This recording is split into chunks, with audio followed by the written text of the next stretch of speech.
This happened right after I bought a house with a garden. My husband and mother-in-law declared a forced cohabitation with smiles on their faces. Mom says they are moving in too. After giving it a lot of thought, we've decided to live together. Surely you won't oppose it, right? If you do, I'll make sure my son divorces you. What would your boss think? Here we go again. What an unfair tactic. If my mother-in-law joins, my sister-in-law will certainly come too. Imagining the ongoing harassment that would continue after we move in, I shivered. I absolutely cannot accept this. I have no intention of living together over there. What? What are you saying? You don't seem to understand your position. My mother-in-law frowned in anger. What she pulled out was a divorce form, already signed by my husband. Her face seemed to say that getting the house was all that mattered to her. The plan was proceeding horrifyingly smoothly. I struggled to hold back my laughter. My mother-in-law looked triumphant, watching me tremble with my head down. Quietly, I signed the divorce papers, packed my belongings, and left the unpleasant in-laws house. On the day of the move, an urgent call came from my former mother-in-law. Have you realized it yet? My former mother-in-law desperately wanted to meet and talk. That's exactly what I wanted. To meet and put an end to it myself. With a meticulous plan to control them, I set off to the battleground. My name is Amelia. I work as a secretary at an advertising agency. James, my husband, was introduced to me by a chief editor at a newspaper company. Being in a vulnerable position, I couldn't refuse the department head's proposal. At the age of 29, after half a year of dating, I gave in to James's persistence and married him. I regretted making the wrong decision at a critical moment and have continued to regret it. I think James's mother, Grace, intended to deceive me from the beginning. She appeared gentle and kind on the outside, but her attitude changed immediately after we got married. She dropped her facade of being an understanding elderly woman and revealed her true, terrifying mother-in-law form. Hey, Amelia, what are you dawdling for? I told you to do the dishes and then immediately start weeding the garden. Grace's irritating screams echoed in the house every day. I was sick and tired of it every day. Sighing was all I could manage in response. After getting married, James strongly insisted, and I reluctantly accepted living at his parents' home. James's father had already passed away due to illness, and Grace had been suffering from a painful leg for many years. He pleaded with me that we couldn't leave his elderly mother alone in the old house. However, the situation turned out to be different than at first glance. Grace, who was supposed to be suffering from a painful leg, was walking around comfortably. It's my responsibility to discipline the bride, she declared, and treated me harshly every day. James's response was also problematic. Whenever I requested to live separately, he just avoided it with various excuses. He always listened to his mother. He never tried to protect me from Grace's nagging. I'm sorry. My mother is really strong-willed. Don't just stand there. Help me. I'm really struggling. Ever since getting married, I have been plagued by strong anxiety and depression. I found myself crying or suddenly feeling sick. When I consulted a doctor, I was diagnosed with adjustment disorder. Living in the in-laws house had caused a detrimental effect, making me feel extremely uncomfortable. Ignoring my feelings, my mother-in-law still made harsh demands. You can't be lazy just because it's a holiday. Have you cleaned your room? Have you done the shopping yet? Check the sales before you go out. Just wait. Please, don't rush me. My head hurts. I'll do the cleaning and shopping later. Don't be spoiled. Do as you're told immediately. You're supposed to be a wife. No. A wife is not just a maid. I wanted to argue that. Most of the demands made by my mother-in-law were about maintaining the house, cleaning the gutters, cleaning the curtains, fixing the cracks in the pillars. The family home was very old and falling apart everywhere. The house creaked whenever the wind blew. Each time, my mother-in-law would press my husband to build a new house. This house is rented. We're renting it cheaply from a friend. Don't you ever think about wanting to live freely in your own home? James, you must be thinking the same, right? I think so too, but it's impossible with my income. Owning our own home is a distant dream. My mother-in-law was frustrated with her incompetent son, so it was only natural that her anger was directed at me, his wife, cooking, cleaning, weeding the garden, taking her to the doctor. I worked full-time and was exhausted, but my mother-in-law didn't care. It didn't surprise me that I developed an adjustment to solder. That's how I felt every day. 6 months after I started living with my in-laws, my already difficult life was further complicated by the return of my sister-in-law, Mia. She had gotten divorced and brought her child back with her. "I can't stand to see your face anymore," she was told, and it seems she was kicked out. Yes, it was my fault. I neglected my own child and got involved with my husband's boss, she admitted. What on earth was she thinking? While I was shocked, Mia smirked. Just like her mother, my sister-in-law's behavior was similar. She did no housework and even made me clean her room. It can't be helped, right? I'm raising a child. You wouldn't understand since you don't have kids, but it's much harder than it looks.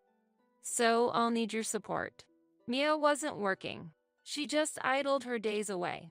She even neglected looking after her child. She would just lie sloppily on the sofa. Her behavior on weekends was especially awful. She would leave her young daughter with me and go out to play at the casino. Mia seemed to have problematic friends too.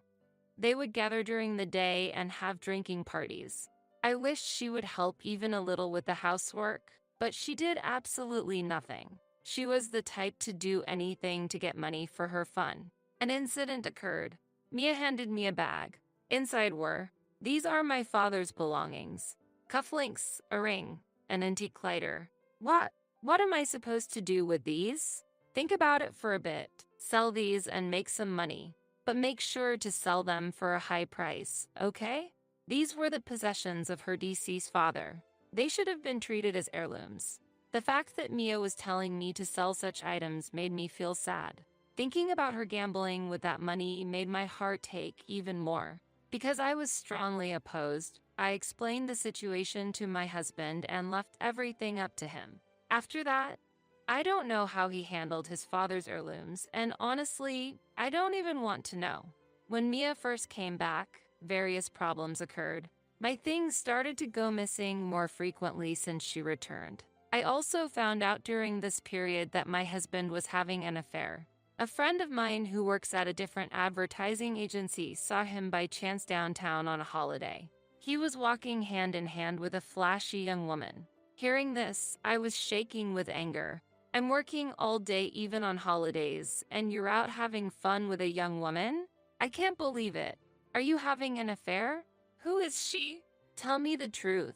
No, it's not an affair. She's just a woman from a brothel. What about that? A married man shouldn't be going to such places, right? Mia was laughing loudly while listening to our conversation. My mother-in-law looked surprised, but she didn't criticize my husband severely. In her view, the reason my husband went to such places was because I was lacking as a wife. It's embarrassing to make such a fuss about this. It's your fault. If you were more attentive to your husband, this wouldn't have happened. I can't agree with that. Grace, isn't that a bit unreasonable? In this house, that's common sense. Going to brothels or having affairs is like a part of a man's instinct. It's the wife's role to tolerate such things with an open mind. You're a bad daughter-in-law.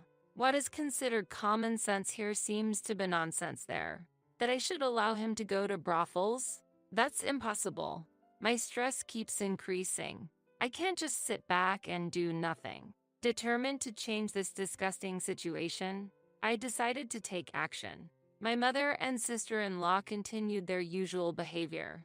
Every day they treated me like a maid. They lay around on the sofa or floor like slackers, and when hungry, they would yell loudly, "Why isn't lunch ready yet? It's already past noon. Can you please stop dawdling? You're so slow it's annoying. Then why don't you handle it yourselves? I'm constantly busy with gardening, airing out the bedding, shopping. I hardly have a moment to breathe. Stop that defiant attitude. You should know your place." Seems like I was not even allowed to express my opinion. Honestly, I was fed up. I wanted to move forward with a divorce as soon as possible. But things weren't that simple. The chief at the newspaper company, who I was indebted to, had introduced me to my husband. My boss also asked me to maintain his good reputation. My mother-in-law knew this fact and often used it to her advantage, which was infuriating. I felt completely trapped. Day after day, I had to just sit still and bear with it. Then one day, my husband's affair became a clear reality. A colleague in the same industry had found solid evidence. This prepared me for the initial stages of my plan. Now, it was time to think about the next step. About a month later, during dinner, my sister-in-law was browsing through a housing catalog that was clearly the one I had put in my bag. Seems like you were planning to buy a house. Why? Did you go through my bag? Why would you do such a thing? Calm down. It's a bit rural, but looks like it's a lovely house. Amelia, please consult with me before doing such things. The house I liked had a garden. As my mother-in-law said, it was in the countryside but had a very nice exterior. In fact, I had already visited the site several times and met with the real estate agent. When I told them everything, the three of them became even more interested. Really? You progressed that far already? Are you really going to buy it?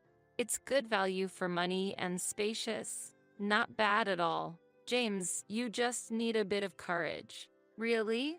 But a house with a garden. I'm a bit hesitant. If you become the head of the household, I'll support you. Don't you want to move out of here and just live with Amelia? Before I could act, my mother-in-law had already persuaded my husband. What an evil way to put it. As if they had no intention of letting me go that easily. When the discussion about buying the house came up, I brought up the issue of ownership, and my husband frowned and said, I will be the head of the house. The name on the deed will, of course, be mine. So, is it okay to proceed? To buy this house and start a new life together? Yes, it's okay. I'll show what I'm made of. Let's buy that house. Get the procedures done quickly. My husband declared clearly. My mother and sister-in-law praised his decision. However, I noticed something. The two of them exchanged glances and smirked. A few days later, right after I bought the house with the garden, my husband and mother-in-law together declared a forced cohabitation with smiles. Mom says they're moving in too. After giving it a lot of thought, we've decided to live together. Surely you won't oppose it, right? If you do, I'll make sure my son divorces you. What would your boss think? Here we go again. What an unfair tactic. If my mother-in-law joins, my sister-in-law will certainly come too. Imagining the ongoing harassment that would continue after we move in, I shivered. I absolutely cannot accept this. I have no intention of living together over there. What? What are you saying? You don't seem to understand your position. My mother-in-law frowned in anger. What she pulled out was a divorce form, already signed by my husband. Her face seemed to say that getting the house was all that mattered to her. If you hate it that much, then sign here. Okay, I'll sign. Let's get a divorce. I can't endure it anymore. Is that really okay with you? Amelia, are you satisfied with this? James, don't say anything more. Being with such a rude and incompetent woman is just frustrating.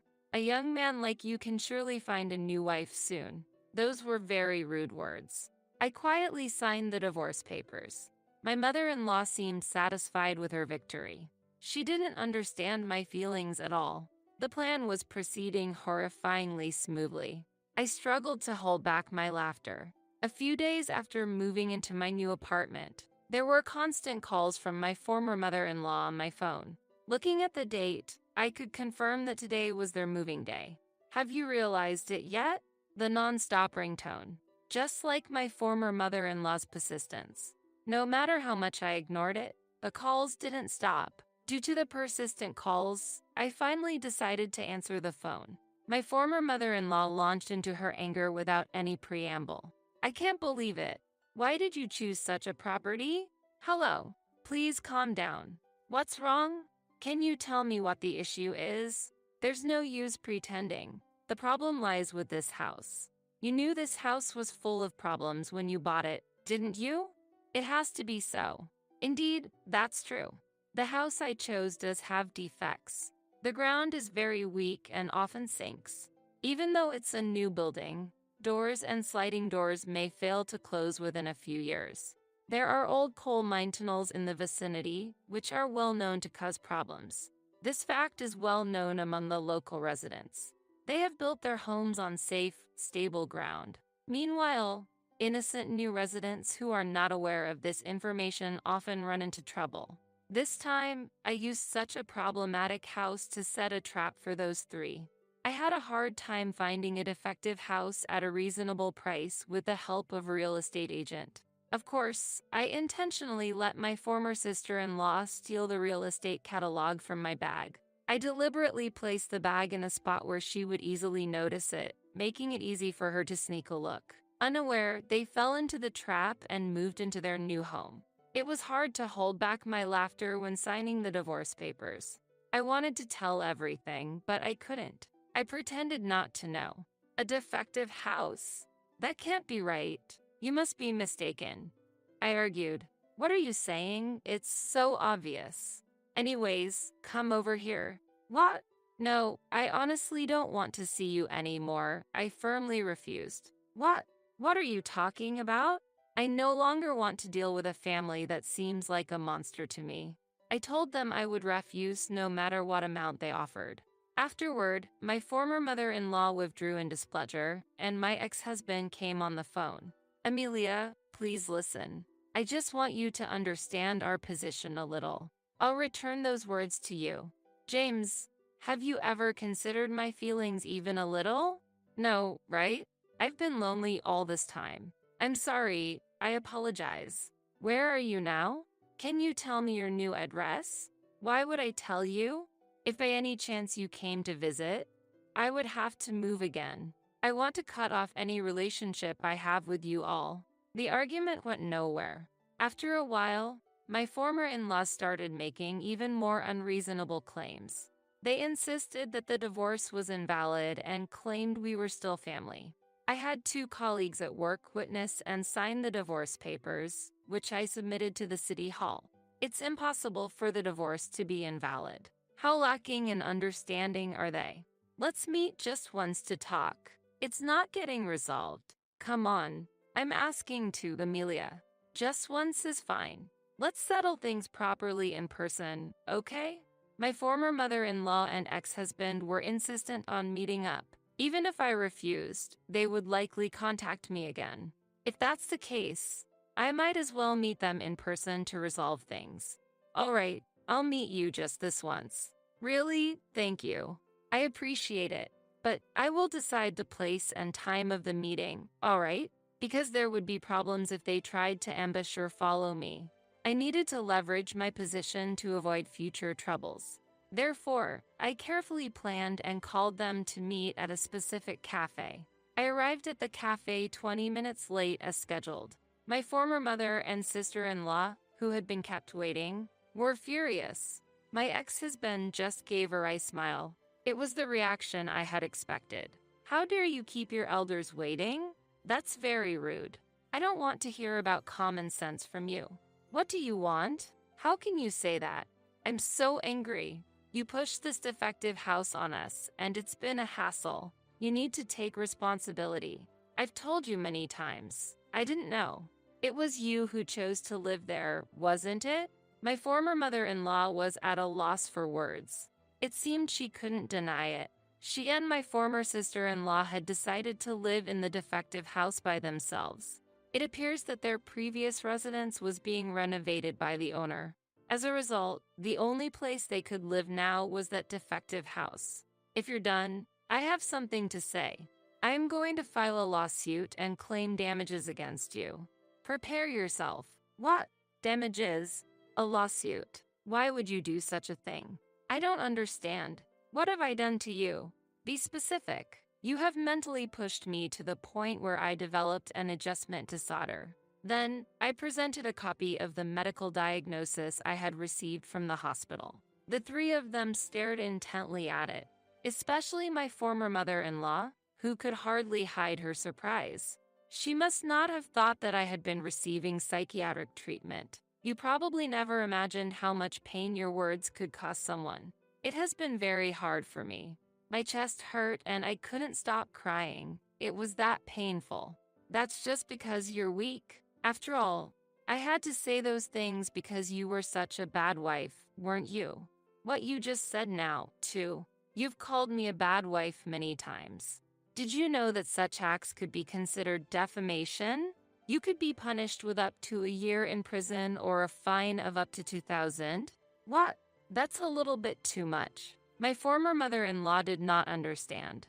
She had no idea how immoral her actions were, the gravity of berating and hurting someone. Additionally, you might face another criminal charge for the threats you made about bringing up my divorce with my boss.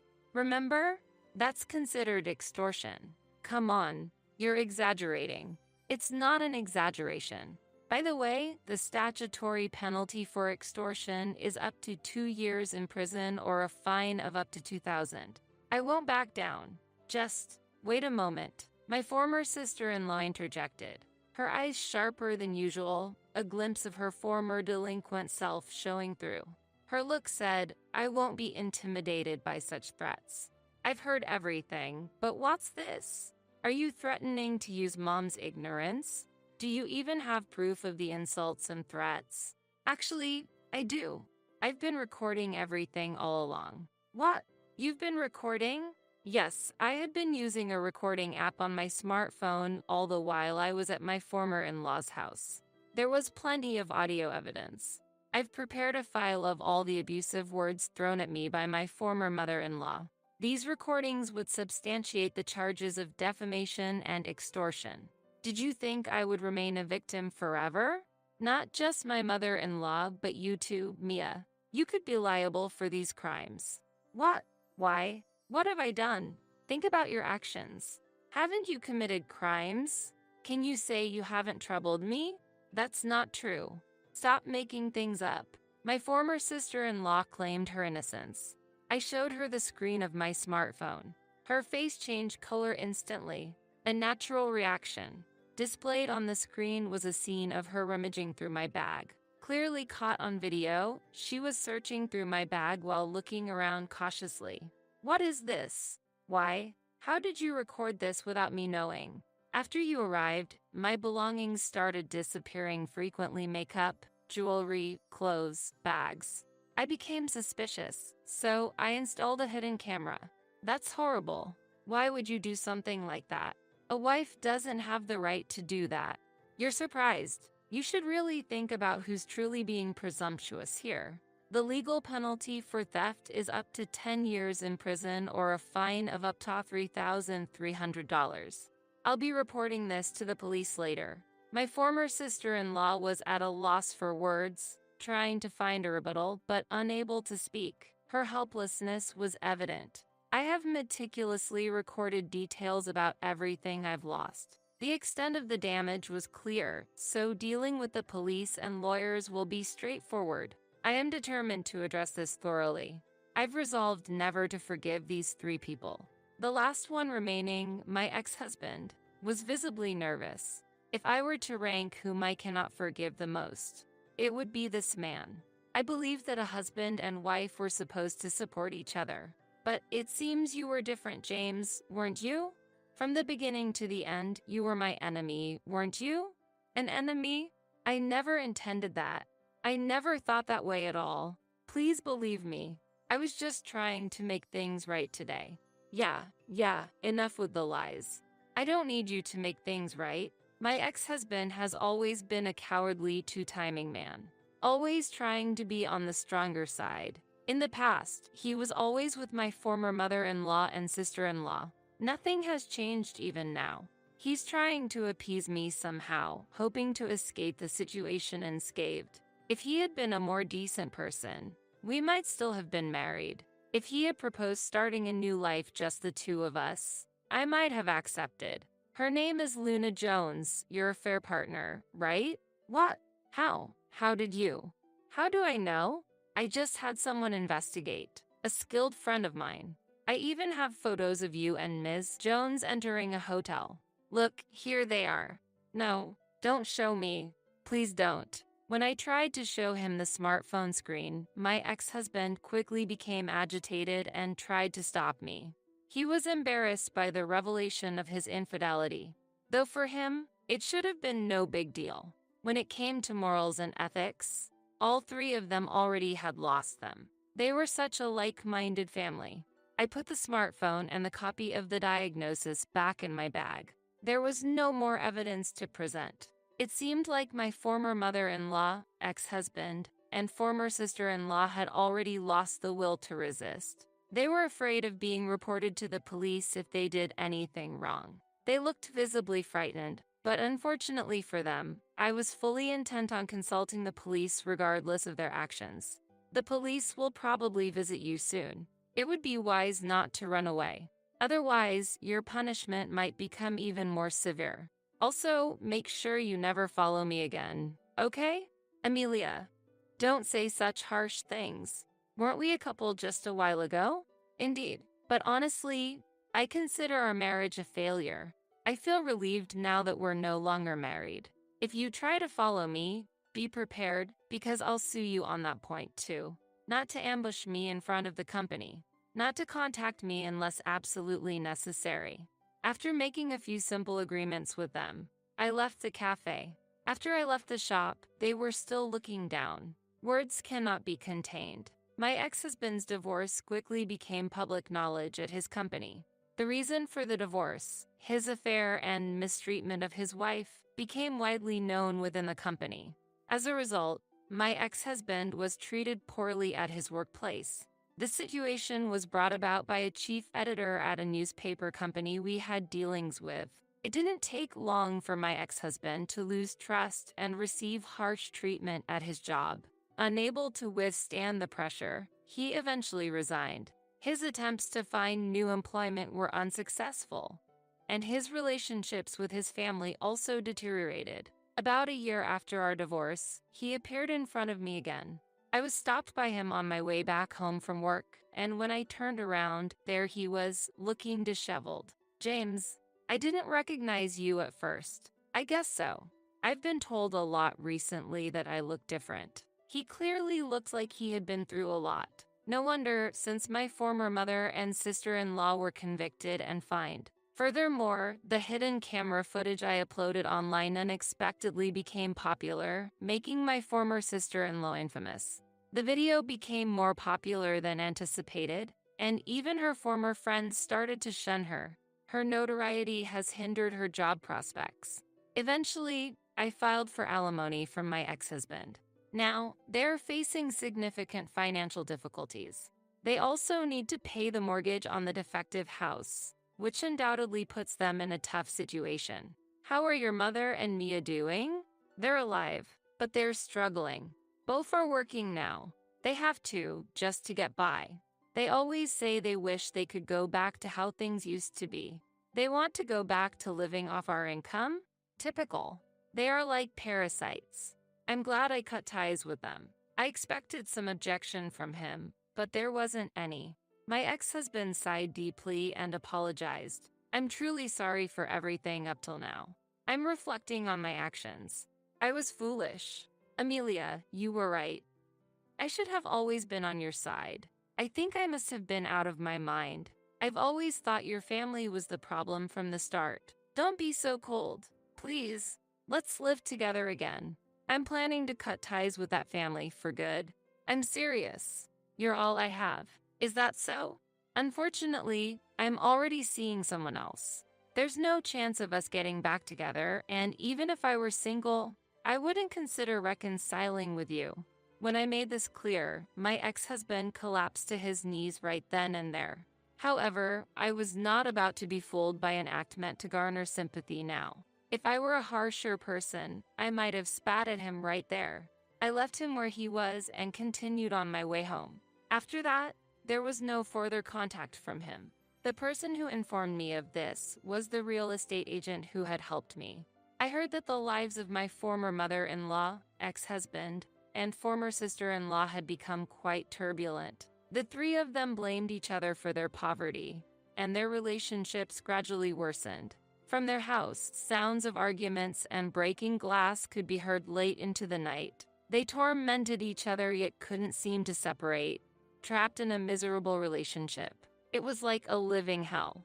They became isolated in the community, with no one willing to interact with them. Eventually, they would likely sell their worthless house at a low price and end up burdened only with debt. I can vividly imagine them huddled together on cold nights, cursing each other. Someday, I'd like to see firsthand their pitiful state when they hit rock bottom. Meanwhile, I am incredibly happy these days. My past experiences have shaped who I am today. The existence of my new partner, whom I once mentioned to my ex-husband, has become a significant turning point in my life. He is a highly capable salesperson at a major corporation, respected by many for his work. He respects others' values, and his calm, mature demeanor is well liked by many, including me. He is also divorced. We share a common past as divorcees and show deep understanding for each other.